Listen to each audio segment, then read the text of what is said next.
शरणागत दिनार्थ परित्राण परायणी सर्वस्यार्थी हरे देवी नारायणी नमस्तुते। आमे आज आसी पहुँचीचे भगवती पुरुणी पीठरे कटक भुवनेश्वर रोड्र प्रतापनगरी पाखरु पूर्व को 9 किलोमीटर आसिले यही भगवती पीठ। आसतु दर्शक बंधु से भगवती विषय आमे जानिबा, से भगवती महिमा विषय आमे जानिबा। साइंसो ग्रामर से ग्राम भगवती 10 महाविद्या भितर छिन्नमस्ता होती अन्यतम। से छिन्नमस्ता किभली पुरुणी भाव में पूजा पाउछंती, किपरि भक्त मान कल्याण करुछंती, आमे आज से पीठ बुली जिबा। आस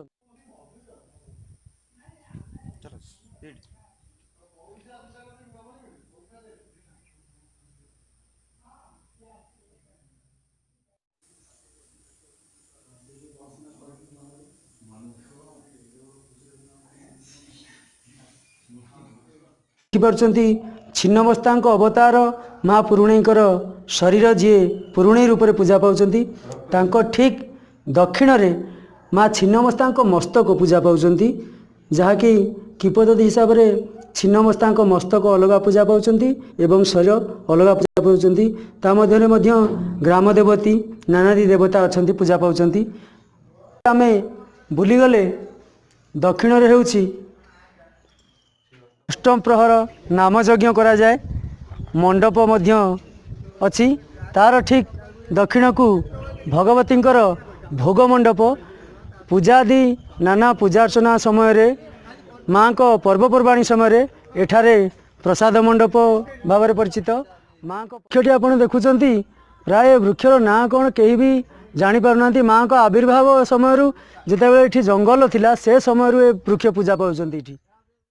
दैविक कृपा कार्यालय द्वारा आश्रित मानकर समस्त वास्तुदोष, ग्रह दोष, पारिवारिक विभिन्न समस्या को लाघव करुथिबा एही साइंस ग्रामर सेवक वास्तुविद श्रीजुक्त संतोष कुमार पंडा महोदय पाखरु शुणिबा माँ को लीला विषय, माँ को लीला संबंध में किछि पचारि बुझिबा। आज्ञा नमस्कार। शरणागत दिनार्थ परित्राण परायणी सर्वस्वाति हरे देवी नारायणी नमस्तुते। माँ भगवती छिन्नमस्ता पूर्णाई देवी चरणी शरणम। भगवती आमे शुणुचे भगवती बहु भक्त मानकर मनस्कामना पूर्ण करुछंती, दुख दूर करुछंती। से माँ को आविर्भाव किपरि होइतिले, माँ को किंवदंती विषय किछि आम दर्शक मानकु आपण शुणांतु।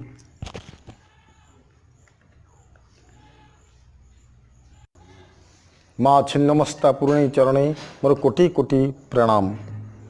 दैविक कृपा ऑफिस तरफ ये पूजा अर्चना चैनल को मोर स्वागत जनाऊँगी।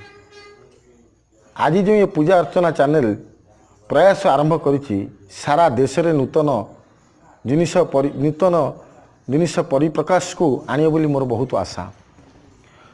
मुई होउछि संतोष कुमार पंडा, मु माँ सामान्य जन सेवक हिसाब से माँ को आगे मो प्रणाम करुच्ची। सारा विश्वर मंगल करंतु, शुभ कामना करंतु। माँ छिन्नमस्ता 10 महाविद्यारू अन्यतम। ओडिशा रे आमे देखिया को बहुत कम पाऊ छिन्नमस्ता पीठ, किंतु आमर ये कटक सदर फुलनखरारू त्रिनाथ बजार 3 किलोमीटर, त्रिनाथ बजार गबबस्त साइंस ग्राम 6 किलोमीटर। यही 9 किलोमीटर मध्य माँ छिन्नमस्ता तंत्रपीठ आविर्भाव। ये छिन्नमस्ता कथा किछि मन पड़े, जहाँकि आम पूर्वपुरुष शुणीचु जे आम जेज जेज एमती भी से कही आछंती। ये केतकी वन रे साइंस ग्राम रे जंगल भितर माँ पथर रूप से छिन्नमस्ता माँ पूर्णी नाम पूजा पाउथिले। समस्त काम पूर्ण करुथिबा हेतु माँ पूर्णी नाम श्रद्धार दि जाइथिला। दिन काले आमरे ब्राह्मण साई, आम ब्राह्मण घर 20 घर 25 घर अच्छी, ब्राह्मण साई सेवक घर सब अच्छी। तांको भितरे गोपाल पाणी जने थिले, जने जमीदार घर, तांको घरे रात्र रे दिने 7टी चोर पशी सिंधी करुथिले। ये छिन्नमस्ता हवा पुरुणी छिन्नमस्ता हवाटा तात्पर्य माँ मु आपण मानक प्रकाश करुच्ची। जितेबाला सिंधी कले ଯେତେବେଳେ ସିନ୍ଧି ଚାଲିଛି ସେତେବେଳେ ମା ପୁରୁଣୀ ସ୍ୱପ୍ନ କଲେ।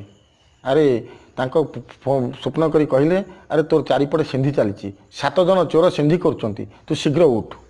ଏହି ସମୟରେ ସମସ୍ତେ ଉଠିକି ଅଗଣାକୁ ଆସି ଡକାଡକି ହେଲେ। ଡକାଡକି ହେଇକି ଯେତେବେଳେ ପଚାରିଲେ କ'ଣ ହେଇଛି, ନା ମା ପୁରୁଣୀ ସ୍ୱପ୍ନ କରିଛନ୍ତି ଯେ 7 ଜଣ ଚୋର ଚାରିକଡ଼େ ସିନ୍ଧି କରୁଛନ୍ତି। ଯେତେବେଳେ ଘର ପରିବାର ସବୁ ଉଠିଲେ, ଚୋର ଏକଥା ଶୁଣିଲେ। ଚୋର କ'ଣ କଲେ, ସିନ୍ଧି ଛାଡ଼ି ସିଧା ଆସିଲେ ମା ପୁରୁଣୀଙ୍କ ପୀଠକୁ। ମାଆଙ୍କ ପୀଠରେ କୁରାଢ଼ୀ ଧିଅରେ ମା ବେକକୁ ହାଣି ପାଖରେ ଥିବା କୂଅ ଧିଅରେ ବେକଟିକି ପକାଇଥିଲେ। ପକାଇ ଦେଇ ଆଉ ସେ କୁଆଡ଼େ ଯାଇପାରିଲେନି, ଖୁବ୍ କମ୍ ଦୂର ଯାଇଛନ୍ତି। ବର୍ତ୍ତମାନ କିମ୍ବଦନ୍ତୀ ଅଛି ଯେ କୁରାଢ଼ୀରେ ହଣା ହେଇକି ମରେ, ଫାଶୀ ଦିଆ ବର ଅଛି, ଯୋଡ଼ା ଛେଲି ଅଛି, ଆମ୍ବୁଲ ବାଟି ଅଛି, ଏମିତି ଅନେକ ଜାଗାରେ ସବୁ ଯାକ 7 ଜଣ ଯାକ ମରିଛନ୍ତି। ସକାଳେ ଦେଖିଲା ବେଳକୁ ଏଇଭଳିଆ ପରିସ୍ଥିତିରେ ଯେତେବେଳେ ସ୍ୱପ୍ନାଦେଶ ହେଲା, ଆସି ମାଆଙ୍କ ପାଖରେ ପହଞ୍ଚିଲା ବେଳକୁ ମାଆଙ୍କର ବେକ କାଟିକି କୂଅରେ ଗଳାଇ ଦେଇଛନ୍ତି। ଏବଂ ଚୋରମାନେ ବି ସବୁ ଦିଗ ଅଲଗା ଅଲଗା ଜାଗାରେ ସବୁ ପଡ଼ିଛନ୍ତି। ସେମାନଙ୍କର ଏପର୍ଯ୍ୟନ୍ତ ବି କିମ୍ବଦନ୍ତୀ ଅଛି, ପଟା ପାଉତିରେ ଏସବୁ ଜାଗାର ସବୁ ମୂଲ୍ୟବାନ ଜିନିଷ ରହିଛି। କିନ୍ତୁ ଆଉ ଗୋଟିଏ କଥା, ଏଇ ଯେଉଁ ଛିନ୍ନମସ୍ତା ହେବାଠୁ, ଛିନ୍ନମସ୍ତା ଆପଣ ଜାଣିଥିବେ, ଇଏ ହେଉଛି ରାହୁର ପ୍ରତ୍ୟକ୍ଷ ଦେବୀ ମା ଭଗବତୀ ମା ଛିନ୍ନମସ୍ତା, ଯାହାକୁ ରାହୁ ଦଶା ପଡ଼ିଥାଏ ଆଉ ସିଏ ଆସିକି ଛିନ୍ନମସ୍ତାଙ୍କ ଆରାଧନା କରନ୍ତି। ଯେମିତି ମାନେ ଶନିଙ୍କର କାଳୀ, ଏମିତି ଯେଉଁ ଅଛି ସେ ରାହୁଙ୍କର ହେଉଛନ୍ତି ଛିନ୍ନମସ୍ତା। ଯେ ମା ଜଗଜ୍ଜନନୀ ପୁରୁଣେଇ କାଳିଶୀ ରୂପରେ ଆଶ୍ରିତ ଭକ୍ତମାନଙ୍କ ଦୁଃଖ ଦୂର କରି ସେମାନଙ୍କ ମନସ୍କାମନା ପୂର୍ଣ୍ଣ କରନ୍ତି। ଆସନ୍ତୁ ମାଙ୍କର ସେହି ଅପୂର୍ବ ଲୀଳା ବିଷୟରେ ଉକ୍ତ ଗ୍ରାମର କାଳିଶୀ ସମ୍ମାନୀୟ ଯୋଗେନ୍ଦ୍ର ବେଉରା ମହୋଦୟଙ୍କ ଠାରୁ ପଚାରି ବୁଝିବା, ସେ କାଳିଶୀ ସମୟରେ ସେ ଅନୁଭୂତିଟା କ'ଣ। ओम माँ दुर्गे दुर्गतिनाशिन्ध्य सवर्णा वर्णा भाति नेत्री चारुहासिनी सर्वलक्षण संपन्ना मर्देन्दुकृत शंख चक्रधरबाला स्वरूपिणी उद्य त्रिशूल महिषा निभिन्नं सिंहवाहिनी मुक्ताधाम लक्ष्म कुंभ गविचं सवितं सर्व काम पदा दुर्गा भक्तवचन माँ पूर्णी देवी तुम पाँच तले कोटि कोटि जुहार माँ। ये दिन ये दास तुम पाँच तले निवेदन करुच्ची भक्त मानकर मनवांछा पूर्ण कर ये स्थान विराजमान हेउथौ माँ।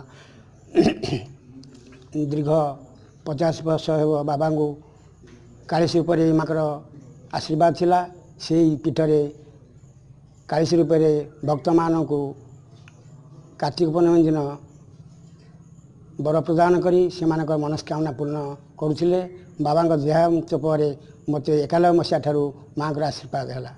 से दिन ठारू मु मोर कालिशी रूप यही स्थान में विजय करी भक्त मानकर मनवांछा पूर्ण करा जाउछि एवं भक्त माने मध्य यही स्थान को सेमानकर डोनेट करी यही स्थान उन्नति मूलक कार्य करछन्ति। तेणु प्रथम होउछि जेतेबेले कालिशी लागे आम ग्रामर 3टी भागवत मंदिर अच्छी। से भागवत मंदिर 7 दिन ठारू कालिशी तार घरे न रही से भागवत टुंगी रोषेईवास हुए। सकाळ दुईपहर रात्र सेठारे भोजन करी सेठारे रही तापरे कार्तिक पूर्णमी दिन माँकर आशीर्वाद थाई तांकर यही स्थान को गाँ परिक्रमा करी यही स्थान में पहुँची भक्त मानकर मनवांछा एवं जो माने गुहारिया पड़छन्ति सेमानकु मध्य सेमानकर कथा पचारि सेमानकर आशीष प्रदान करिथान्ति। तेणु ये होची महान शक्ति। यही पीठटी एते उन्नतिमूलक नथिला। केतकी किया बेत नटीरे घोर जंगल भाव में परिणत होइथिला। एठारे बिलुआ शियाल माने रहुथिले। कालक्रमे माँकर आशीर्वाद जोगु यही पीठर उन्नति होई भक्त मानकर मनवांछा पूर्ण करा जाइछि। एही भली भक्त माने आसी माँ ठारू किपरि भाव में आशीष नहीं जाइछन्ति ताहा कहिले अत्युक्ति हेब नाही। एवं जो माने एठारे आसन्ति सेमाने किछि ना किछि माँकर आशीर्वाद नहीं जाती।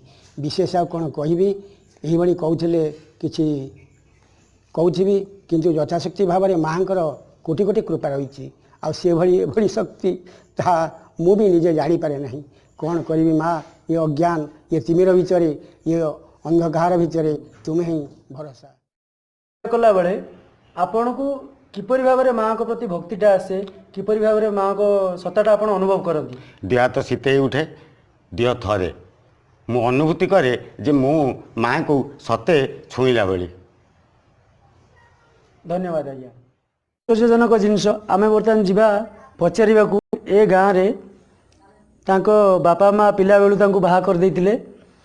ସେ ଯେତେବେଳେ ବାହା ହେଇଥିଲେ ଛୋଟବେଳ ଠାରୁ ଏପର୍ଯ୍ୟନ୍ତ ମାଆଙ୍କ ମନ୍ଦିରରେ ପ୍ରତିଦିନ ବର୍ଷା ହେଉ ଝଡ଼ ହେଉ ଝଞ୍ଜା ହେଉ ପ୍ରତିଦିନ ମାଆଙ୍କ ମନ୍ଦିରକୁ ଫୁଲ ଯୋଗାଉଛନ୍ତି। ଫୁଲମାଳରେ ମାଆଙ୍କୁ ସଜେଇବା ପାଇଁ ସେମାନେ ପ୍ରୟାସ କରୁଛନ୍ତି। ପ୍ରତିଦିନ ସେ ମାଆଙ୍କ ମନ୍ଦିରକୁ ଫୁଲ ପଠାନ୍ତି। ଆସନ୍ତୁ ତାଙ୍କୁ ପଚାରିବା ମାଆଙ୍କର ସେ ଯେଉଁ ସେବା କରନ୍ତି ତାର ଅନୁଭୂତି କ'ଣ। ସେ ଫୁଲ ତୋଳି ମୋ ମାଆଙ୍କ ଦୟାରେ ମୁଁ ଅଇଲା କାଳୁ ମୋର ଗୋଟାଏ କ'ଣ ଗୋଟାଏ ଶୁଣୁଥିଲା ମୋ ମାଆଙ୍କ ଦୟା ହେଲା ଏମିତି ମୁଁ କହିଲି ଜୀବ ଥବା ଯାକେ ମାଆ ତମକୁ ମାଳ ଦେବି। ମାଆଙ୍କ ଦୟାରୁ ମୁଁ ଜଗା ଭଳିଆ ପୁଅ ଦୁଇଟି ପାଇଛି। ମୋର ଆଉ କିଛି ଲୋଡ଼ା ନାହିଁ। ମାଆଙ୍କ ଦୟା ଥିଲେ ମୋର ସବୁ ଅଛି। ପାଇଁ ଯୋଗାଡ଼ ଚାଲିଛି। ଆସନ୍ତୁ ମାଆଙ୍କ ଆଳତି ଦର୍ଶନ କରିବା।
ପବିତ୍ର ପୀଠରେ କାଲି ରାତିରେ ଗୋଟେ ପୂଜା ଅର୍ଚ୍ଚନା ଚାଲିଥିଲା।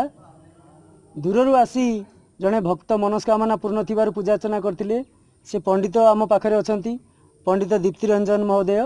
ତାଙ୍କୁ ପଚାରି ବୁଝିବା କିପରି ଭାବରେ ଭଗବତୀ ସେ ଭକ୍ତଙ୍କ ମନସ୍କାମନା ପୂର୍ଣ୍ଣ କରିଥିଲେ, ପୂଜା ଅର୍ଚ୍ଚନା କିପରି ଭାବରେ ଚାଲିଥିଲା। नमस्कार।